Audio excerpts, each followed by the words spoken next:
Yeah, what up, though? Nigerian Lucas, we're back here for episode 3 of BMF. Love all, trust a few. Man, we got some things to talk about on this episode, but I'm gonna start this review off by saying I'm a little unsatisfied with it. I'm having a hard time. I'm having a hard time with the pacing, man. The first episode we already talked about how we felt about that. I like the second episode. And I feel like this episode is, I guess, developing the plot, but also the execution to me wasn't all the way there. Give us a little bit more drama. Give us a little bit more suspense. But, as far as this being what the show is, what the subject matter is, this family that everybody knows about, I can say this honestly with a straight face. If this had not been this show, I would like it for a lot of other reasons. Like the father-mother dynamic will be great for a drama. They're killing it acting. The brother thing will be great on some type of soap opera. I'm loving it. But considering this is involved in Detroit in the start of the Black Mafia family, and we know this is dealing with drugs, scandal, all corruption, all that other stuff. Where's the meat at? That's what I'm having a problem with. So, it's just not a great episode 3 for me. But I think people are liking the episode thus far. Based on you all's comments, based on the things I left on our previous videos, the things I'm seeing online, you all are there. So that's fine. We'll be here for the entire season. But I was hoping for a little bit more in this episode, and it didn't deliver. So that's just my quick, really reaction to it. Lucas, what you got? First, I need to apologize to little Meech because I blame the first episode completely on you. How much I did not like it. Hold on. Can I jump in there? But sure. Remember what you said in the second episode. He had for him to be stepping into these shoes. Mm-hmm. It doesn't matter if it's his family. Oh no. I'm only apologizing for the extent that now after this episode, I realize none of it is him. But to your second episode, you on the second episode, I said that he's coming to it. I'm like, okay, I'm starting to see it may not have been him, but no, this episode confirmed it. It was like, oh no, he's not the issue here. The issue is the writing and the pacing of this show. Yeah. Mm-hmm. Slow down. Some moments we should be left with. And we should feel a little more. When Lil Meech comes, Meech, and stop calling him Lil Meech. When Meech comes to see Terry at the house. They're both right. Yeah, exactly. But when he goes to see Terry at the house, in that situation with him and his father about giving back the key, it's a moment there that if we stay with that a little longer, and even if it was a little short, more dialogue between them two, it have made that scene so much more powerful because Russell is an amazing actor. And all you got to do is give him more time. Let things breathe a little bit more. And again, we try not to compare this show. And I said I will never compare it to the other Starz show ever. But in these moments, it does remind me of Snowfall. But the difference was Snowfall let it play out. They gave you those moments. It's times where you just want when Lil Meech goes off and he's yelling at people, you kind of want more from him. And I know he can do it, but I'm thinking they don't want him to. So, and I don't know why. Certain things we kind of knew. We kind of knew what Wood Harris' character was even before this episode when they show us what he is. These are things we knew, but if we slow down a little bit, don't feel like you got to rush through everything. I don't know if it's because it's 8 episodes, they feel like we need to speed along the story, but man, just slow down just a little bit. And I know people, it's unlike Nigeria, I'm seeing more of a split amongst people. And the split is always the same thing. They say, hey man, just slow it down a little bit for us here. You're throwing a lot at us and a lot of characters, but right now, we don't care about any of them. Here's a couple of things I want to say. First off, this has already been renewed for season 2. So regardless of the show, regardless of any of the shows, 50 is getting his money. He is a good brand ambassador, executive producer. He's making sure that these shows get legs under them. Which I'm bringing it up is because regardless of this episode not being particularly good to me, there's confidence that there's going to be long-term storytelling going forward. And so that invests me, period. Because I like the story overall from what we know and from what we can imagine it's going to be for the show. Yeah. But, for what it's worth right now for the show, I want to see more. And then when you say you want to see more, then you're like, okay, more means more shows. And hey, we got season 2. So cool. I got what I want. So let's see what plays out beyond this. But yeah, the pacing is definitely something for me. And the other thing I really want to bring up is something I said before, actually how I started off last week's episode, is that Meech, Big Meech, this seems to be a series where his involvement in this, in regards to, being interviewed and probably writing, this seems to be a lot more than telling the story. This is a type of love letter to his parents and maybe to his younger self, because what I'm seeing in this episode is so much drama in regards to tapping into certain emotions that if you didn't know no better, you wouldn't even know that drugs or anything was involved. You could say, oh, this comes on right after This Is Us. Like, it fits that slate of things. And let me I don't know if that's a positive thing. Not for a Starz show. That's not a positive thing. I mean, it doesn't fit their identity. That's the thing. It doesn't fit their identity. Not fit their identity. But let's talk about it though. We're both black men, and before we go any further, I'm not going to say that one, this has happened to us, and now I'm not going to say two, we condone it. So you can take whatever you want because we're not going to be canceled because of miswording here. Okay. When they started off the show and they got beat, and the two of them kind of looked at each other and they kind of like, oh, we're brothers, so we've been through the worst with each other. And we bodied it, and like, I gotta say that the scene is fake because there's no way you're laughing by taking a beating and your mom don't turn it up. So I'm just gonna let y'all know that to a new level, level. It's not happening. But when you think about that, they're saying that they're brothers, so they were tight. But they also saying from the trauma that the things that kids have experienced that can create trauma is something that he looks back and say, it didn't break me. You have to legitimately say, why was this scene in there? Why was that important? It showed the camaraderie amongst them, but it also showed that he never, ever hated his mother. And it's important because when you start talking about the DNA of black folks and the trauma that people are enduring in their adult years, a lot of them go back to, how was I raised? How did I receive love from my parents? And then you move forward to his now current teenage age, you see the friction between him and his dad. Which you see that no matter what him and his dad went through, he looked out for his mother. Which, as you can see, as I said before that, he never hated his mother. He always loved her despite everything. He broke the vase. I'm sorry, as a black man that was once a kid, when you break the vase, you might as well just blink because 2 days of your life is gone. I'm trying to tell you, the right vase, and that's it. You break anything. Listen to anything in a black home, anything out of place. You already know what's gonna happen. You just don't get caught coming out the shower. Don't get caught sleeping with that bill hitting you. Like those are the goals. It's not to get caught that way. Like breaking the vase is like coming home with a bad report card, or the teacher calling your mama and she waiting for you to get out that tub. Yes, I'm talking about my trauma because that's something I went through. All I'm saying is, much like this show, we may be adding content for fictional purposes here. Hey, yeah, because all this allegedly happened to me.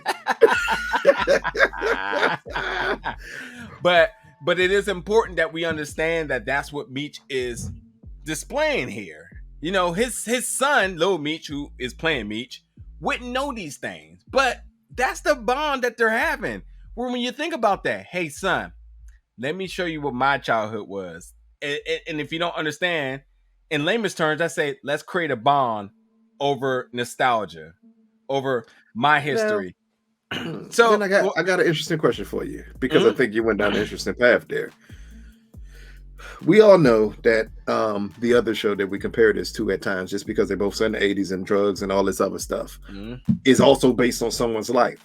Mm-hmm. but that person had no impact on the way the story was told. And because he didn't, the story comes across a more real depiction of not only just his good stuff, his absolute evil stuff. Yeah. Like, Oh, is that where this show can get hurt at? Because Meech is involved in it. How are you going to really ever talk about him in a bad way? oh yeah. The word bias is That's another huge Stamp- issue with this show stamped right on it. now. And I get it, because you're just like, well, if we're going to get the rights to tell the story the right way, we got to bring them in.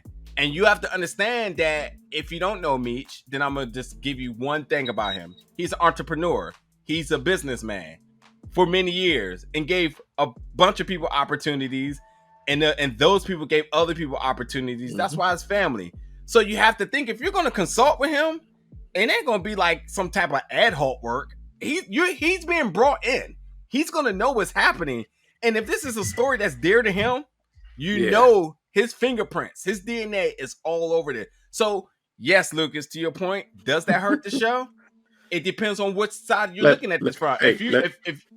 Let's say it this way. It's a difference from this show being done by 50 Cent, who admires him and everything of that nature, versus if we got BMF produced by Gucci Mane. Yeah. Let's just say you would get completely different depictions on a lot of the same type of characters, because that person's perspective is different. Yeah. So that's what, and at times it feels like that in this show. Just to, like, even to bring it back to this episode, at times with Meech, it feels like he possibly went further and they're not going to show it. Because some of the moves he's making here, unfortunately, they give it to you very quickly. So he went from stressing out because he had 6 days to make their money back, and then he had 2 days. Then he bought a permit for a truck in a day, and then that truck in the next day made back an amount that the person, his supplier, thought was impossible to reach. I would ask you to explain, but I'm not. I'm just gonna go along with the story, because I also feel that these early episodes are attempting to build you towards something. I'm just waiting till we get to that point of what it's building towards, because a lot of this, it just doesn't come across as overly believable. Kind of like Snowfall when Franklin sold the key in a day. Like, some things, it didn't come across as overly believable. Or like Tariq when he runs everywhere. Yeah. But this is stuff you just got to go along with. And I don't want to sound like I'm blaming the show. No, I understand all the issues, but I'm also willing to give it room to grow, because I can see that's what they're trying to get to. They're trying to get to the meat of the story, and they're like, let's rush through this first season to get there. And you have to think that, hey, shows make money, so maybe we got to slow things down. And theoretically, they're not, but we got to slow things down to thin things out. But I do want to say this, though, because you brought up something I was thinking. Right now, we're getting the Meech cut of things. And if this was a Starz cut, better yet, a 50 cut, this would be a totally different show. And the thing about it is that 50 is playing the middleman. Starz execs, who I don't know run it, but I can imagine that they don't have a position to go to him or him go. The 50's playing middleman. The two opposite ends can't come together without 50. And 50's playing the negotiator of saying, we want this, we'll give you this, etc., etc. That's why we got the show what it looks like right now. And again, I'm not saying that overall it can't be a great show. I'm just saying that that's why this show right now is feeling the way it is to me, is because this is Meech being able to have his fingerprints on the writing, or from even an executive producer standpoint of saying that I need these critical elements in here. I need people to see how much I care for my mother, how much I love my brother, and how my father wasn't there for me, and I tried to be there for him, and how I'm here for, and then in real life, in perspective, how I'm here for my current son, even though I'm not there, but I'm there for him. It's like watching one of those old biopics, and the person the pick is about has the most input on the story. Yeah. Like, do you know how different What Love Got to Do with It would be if Ike Turner had input on that story? Bro. It'd be a completely different movie. And that's what we're getting here. Not that it's I'm not saying it's a good thing, but I'm not saying it's a bad thing. I'm saying once everything ramps up, maybe we'll get a clear picture. Maybe they'll stop shooting this film like they're in a bad 80s movie and literally just say, hey, we can just like film it normally and it will still have that impact of letting these young actors in this show do what they do best. Because at this point, it's one of the best young casts out there for a black show. Oh, 100%. Like, I love, like I said, I love Alondra Alexis, and I love, well, he's not young, but you know, he's kind of young in his career, but he's not young though. But even the older actors, Abrifa, they got the cast. Jesus, they got the cast here. Mm-hmm. It's Miles just Pruitt, they got it, and then they got the overhead veterans that can walk them through. Wood Harris is there, and then obviously his brother Steve. Like who's an amazing actor. Like, oh yeah. Hey man, look. These are some great actors. Even Pastor Snoop with the dreads. Bush. Pastor Snoop. Yeah. Finally, Snoop makes his appearance. Pastor Snoop. Like it's some things there, and even as we get into the episode, just the way the episode opened up from the ending of the last episode, as we see Terry finally coming home, and just the ramifications of him being gone, and the way Meech kind of slipped and let things fall by the wayside. He had no business letting it fall by the wayside. And I love the part when Wood Harris' character, I think Lamar, am I saying his name right? No, which one? Wood Harris. Pat. Yeah. The way Pat pulls up on him in a car, and then we see Meech looking around and realizing, nigga, everything wrapped in plastic. That ain't never a good sign. When you get in the automobile, let me tell y'all, it is not a good feeling to get in an automobile with everything wrapped in plastic. Not that I'm personally saying I understand that situation, but I'm just saying it's never a good idea to get into that automobile. Also, it's never a good thing when you go to your family's house and the couch is wrapped in plastic, because that means they don't want nobody ever sitting on it. Oh man, look. Hey yo, whoever had that patent for couch bags, man, I know they were living their best life in the 90s. They made a killing off of black folk, because boy, every bit of furniture was wrapped in plastic, Joe. I don't care what it was wrapped in plastic. That black folks saying, nigga, you ain't ruining my furniture. Oh yeah. Hey yo, if there was an eBay back then, I mean, everybody can pass their stuff as brand new, because no one ever sat on anything originally, dude. Like, this shit is ridiculous. But it is funny you brought up Lamar by mistake. Lamar and Kato, what the fuck? Kato is playing double agent here. I'm going for this purposes, I'm going to say this. I didn't see that coming. I'm not taking no questions to that. I didn't see that coming. I don't think nobody did. But this, as I said, she may be. I don't know if I said it in the review or I said it in the interviews, but I thought her and B. Mickey's character, along with Detective Bryant, could be the most interesting characters going forward. And this episode gave me that. Checked every box for it. But going with Kato, what's her play here? Why is she playing double agent? Lamar. She said, Lamar, like, don't do that, Lamar. They're just finally giving me trust. Which maybe, because T ain't with it. He don't trust nor like her. Yeah. I'm confused about finally trusting. But again, man, I felt like she was gonna be the one to be down the most. Me too. And then they flipped her like that, even though they gave us no real like story on why she would flip. But now I'm assuming her connection, and this is all guessing, I'm assuming her connection with Lamar has to do with what he ran before he went in prison, and a deal was struck because he said something about that. about a deal between them two, and I'm guessing he's now cashing his chips in on this deal. Yeah. Hey, you're pretty good for this. I mean, Jonah. I'm gonna make sure I say her name right. I feel like I said it wrong earlier. Are we gonna start calling her Little Cookie yet? Because she played Young Cookie in Empire. Are we gonna ever give her that title? No. Okay, no. Cool. Just check it. Not with these bad wigs they keep on putting her in this show.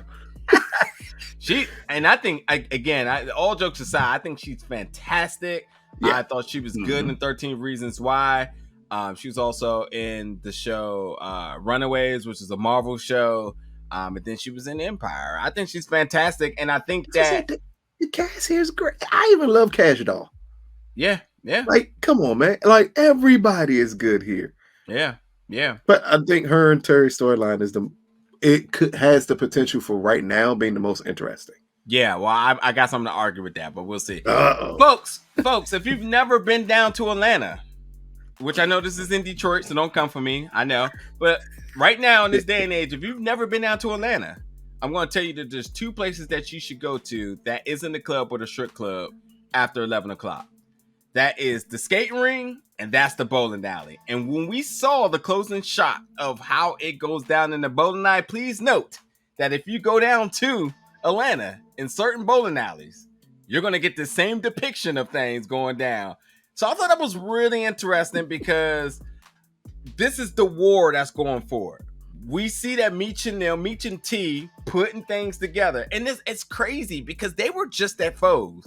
But when their back is against the wall, they stick together as brothers. I'm loving the dynamic between the two of them. I guess this has got to be the easiest writing in for all of this right now, is to make two brothers look like brothers in a gang drug organization. And as they sing, it was just like, oh, Lamar, he's the forefront of this? That's interesting. He must have been the one that did that to LaMel. Huh. Also interesting. Maybe he's the one that ran up on T. So they're putting it all together, and that does change a lot into perspective. Hold on, I thought they were talking about the other guy. I didn't know they were talking about Lamar. Was I that confused? Wait, on what part? Lamar or LaMel? Oh, Flamel, excuse me. Flamel, there we go.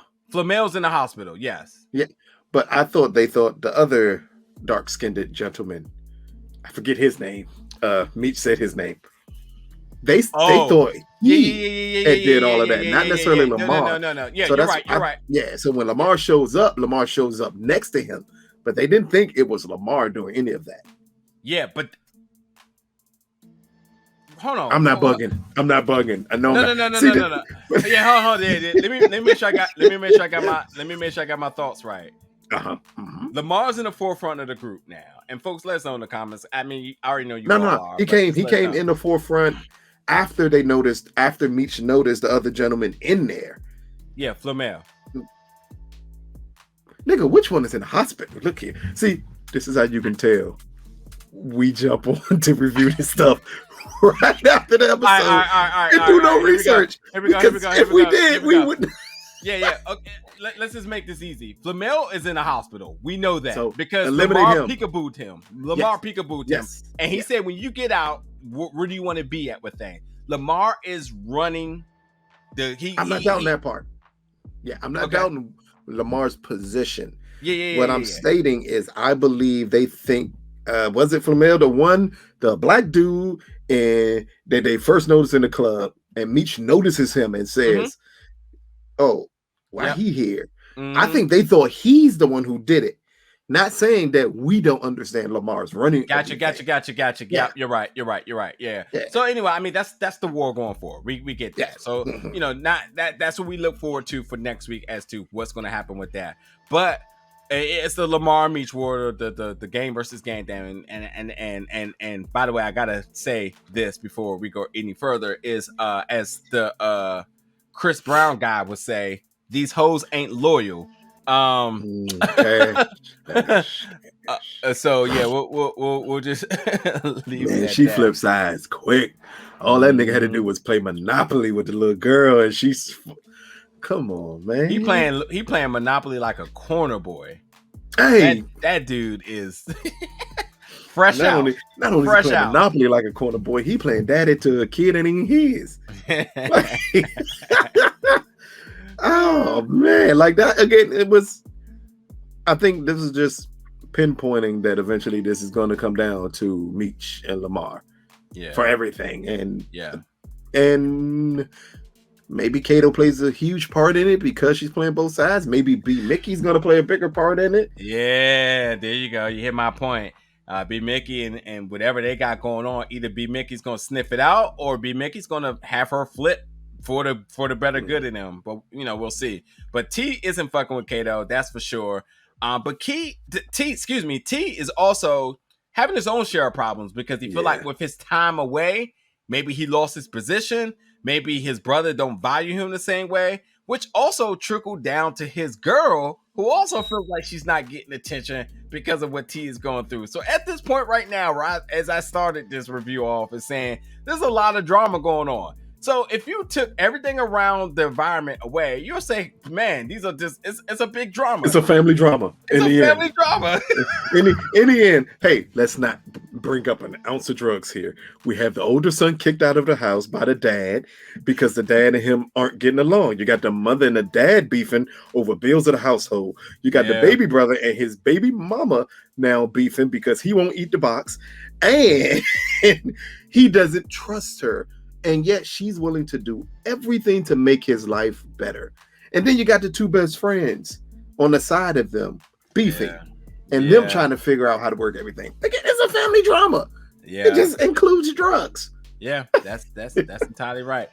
All right, so what's up with Pat, man? Pat say he's moving the delivery date up. Pat put more pressure on the 50 Pat boys. moving like a crackhead, Joe. He's moving like a straight crackhead. And before you knew it, well, we saw it. He is getting high off his own supply. Rule number 1. Did y'all just not listen to 10 Crack Commandments? Oh, wait, this was before 10 Crack Commandments came out. Remember, that's 96. This is in the 80s. But, like, it made no, like, all of them were out of it. What will be Pat's pressure right now to be like this? And again, like you said, Wood Harris he's fantastic. Yeah. He can't do no wrong in my eyes. I love this performance in this. But why would he be under pressure like this? And obviously we know moving the date up is essentially want to drive in more revenue. Is he trying to fuck with? I think him moving the date and doing all of that was him fucking with them. Because as you said in the beginning of the episode, really the goal was to keep them under his thumb. Yeah. That was his goal, to keep them under his thumb. And he was just trying to fuck with them as much as humanly possible to keep them. It's a power structure. He wanted to flex like, hey, I understand you little niggas doing this, you're doing that, but you still under me. What happens is when Meech still makes the money and drops it off to him and Meech witnesses what's going on, I think that's going to give Meech the inroad to say, oh, I could just get rid of you. They are talking about it. Yeah. Only issue with that is that by making this a sport, by accelerating everything, making it a competition, by offering a Rolex, by doing so, people gonna make mistakes. People gonna get stupid. People gonna get sloppy. I personally don't know what's gonna happen next episode, but I could imagine that by what's happening right now, by the pressure, we're going to see mistakes, and we'll see who gets exposed by this. But going to be Mickey, what's up with him and T? T said that B Mickey never came and seen him. Kato asked about B Mickey going to T party, and he said, nah, what the hell is happening? I think that's going to be the most interesting part right now, is trying to figure out what the hell is going on with B Mickey and T in that situation. Because B Mickey is the same one who killed this dude, that killed the guy because he thought that he had did something to T. So, like, I don't get it here. And I think that's one of those intriguing things to keep out there. I think from the outside looking in, someone possibly would think like B Mickey's going to flip. I don't think that's it. Not at all. Yeah, not at this point. Also, that just wouldn't. What would that do? There's no telling. Hey, what did Kato do? We didn't see that coming. We clearly didn't see that coming. Yeah, but you're not gonna have both of them, so it's gonna be what? Meech, T, and Lil Zane. Yeah.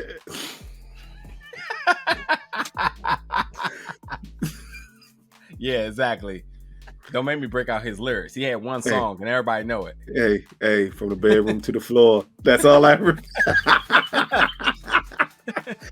You don't remember the Calling Me song? Oh man, no. I live a life like celebrity. I made figure way bigger than the other cat you ever see. Wow. Hey, that beat was tight though. Hey man, I just remember Anywhere. That's it. Oh boy. Yeah, it's gonna be interesting. And again, that's just why I say the 3 boxes of people that are the most intriguing going forward. Well, yeah, they checked off 2, and that brings me to the third person, and that's Detective Bryant. Yes. Now he is put under realistic pressure. It's actually very interesting that this part of the story is authentic. Yes. I mean, it's not. I mean, anything in the public force or the government is public record, so like everybody knows. But like, it's just interesting that they are displaying it in this fashion because it is so true. Like, yeah, the crime. What's the department? The crime and drug department, whatever it may be. Everybody's talking about jurisdictions. Everybody's stepping over the hierarchy in order to get the reward to saying you were the one that solved this, bust this, etc., etc., etc. So while Detective Bryant feels like he has everything on lock, doesn't matter because there's bigger dogs out there that says, "Oh, we're going to take claim to this," and essentially forget all of that. If none of that you care about, none of that. What's at bay here is that with Detective Harris' connections with the force and with the streets, now having new overhead means that he can't move the way that he used to move. And that's the key part. And for 3 episodes, we don't really know what it mean, what his movement is. But we do know in the beginning of this episode when his partner tried to step up to him, he shut it down because that's the type of authority and power that he commands. And it doesn't matter because he got humbled real quick. So this is why this is interesting, because it wasn't this that I was suspecting. It's because this is a big casting.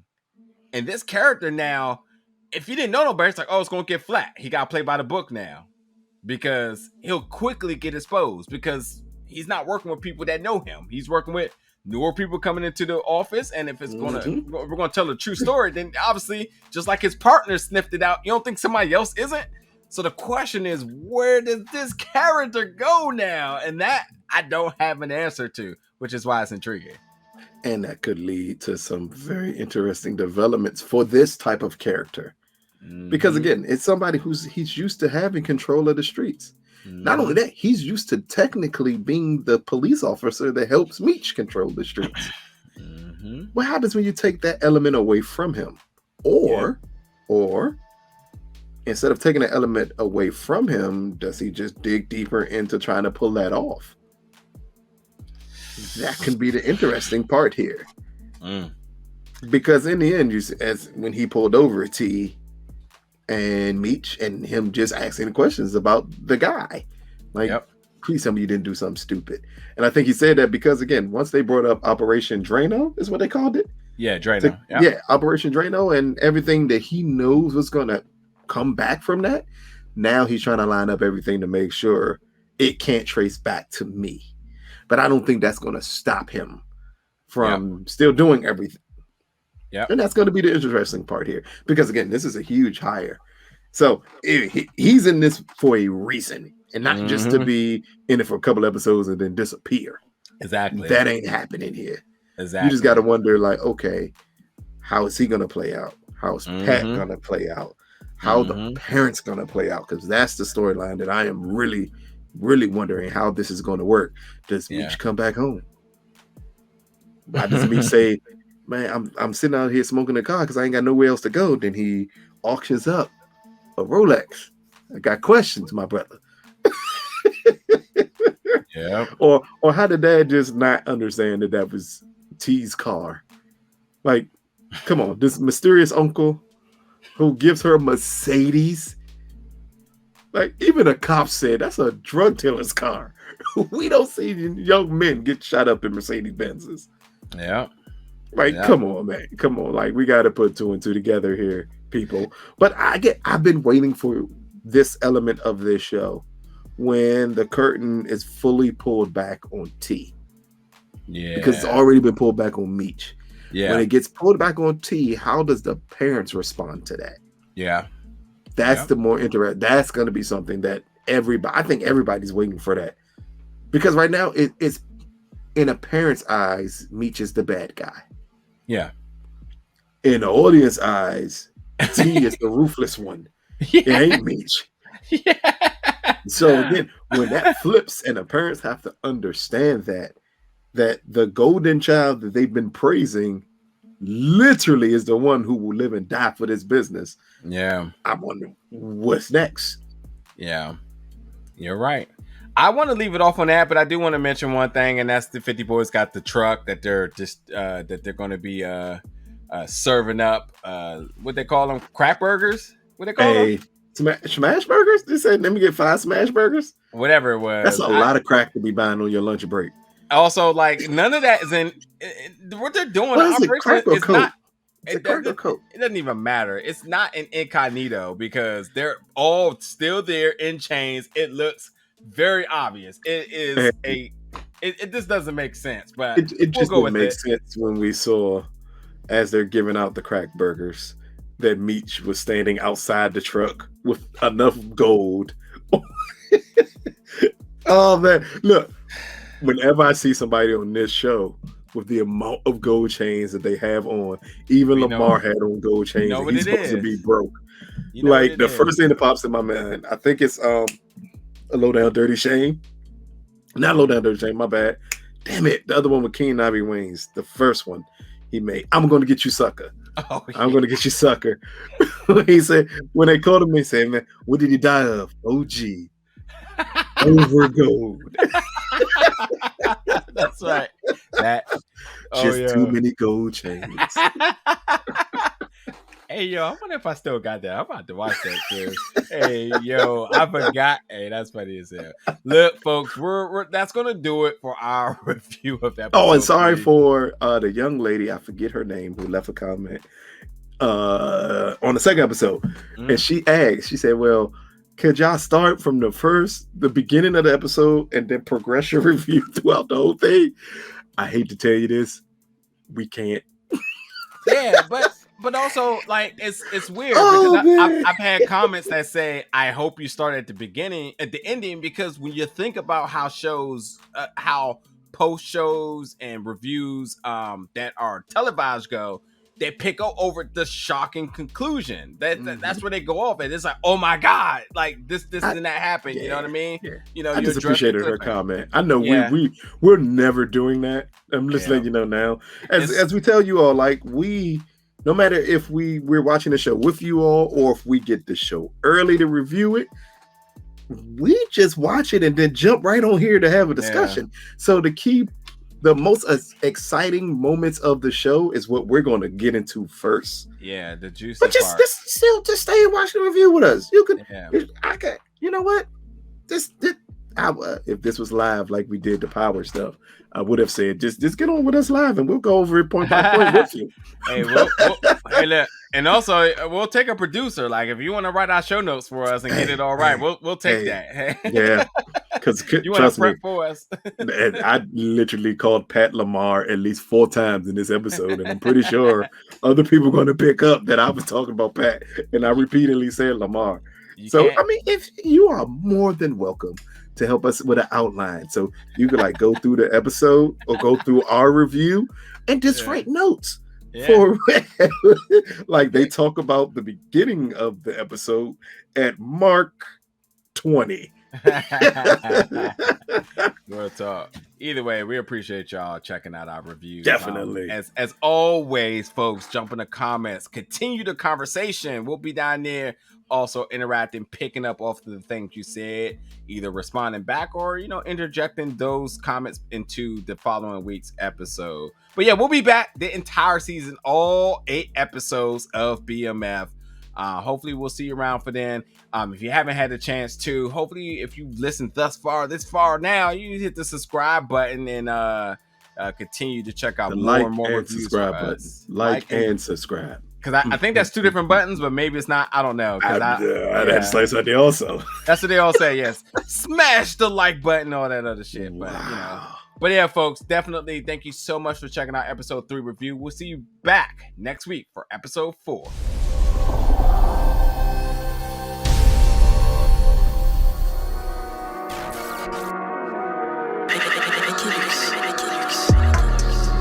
Big old bell.